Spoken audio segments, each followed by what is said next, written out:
With the release of Fallen Order on GeForce Now as well as the 4K on PC, we thought we'd put GeForce Now against Stadia and see what 4K on PC really looks like. So while you fix your quality settings for YouTube's compression and make sure that you're in the right light, can you tell the difference between the two here before I put up the logos? It's pretty obvious to most people on a fairly decent screen, and if you can't tell the difference, then it's time for an upgrade. So I can tell you that the one on the left here is actually GeForce Now's 4K on the RTX 3080 tier, and the one on the right is Google Stadia in the Chrome browser, also at 4K. Well, I say 4K, it's Stadia's version of 4K, and I swear that when this first came out there was a performance quality toggle in the settings, which no longer seems to be an option. So we are getting 60 frames per second on Stadia, but it definitely seems to be stuck at this 1080 upscaled resolution to 4K, rather than even having the quality option to cap it at 30 frames and get up to 1440 upscaled. But as you can see moving around, the difference in the quality and the clarity is absolutely immense here, with GeForce Now giving a true 4K image.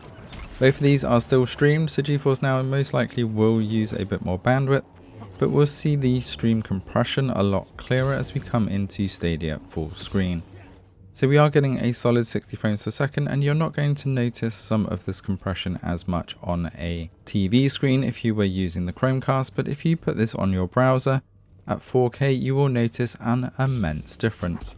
As we switch to GeForce Now full screen, just look at how much clearer it is, no stream compression, and we can see by the new overlay that we're getting both 60 FPS in-game and also on the stream, with minimal ping as well.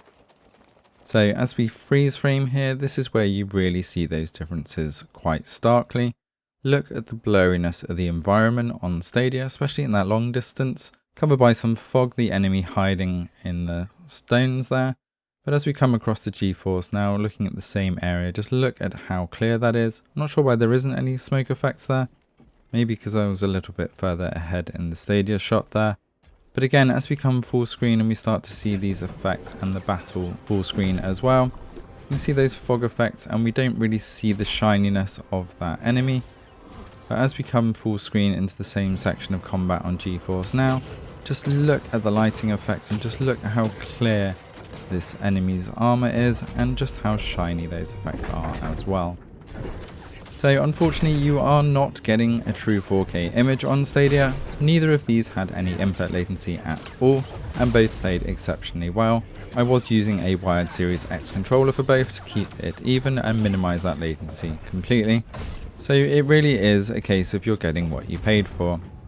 With GeForce Now's RTX 3080 tier pretty much twice the price of Google Stadia's Pro, you are paying to get a true 4K image on all of your supported games rather than an upscaled or whatever the developers have enabled.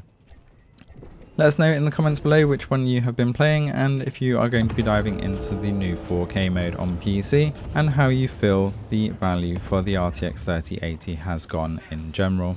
Thanks for watching, don't forget to hit that subscribe button to stay up to date with all things cloud gaming, and we will see you next time.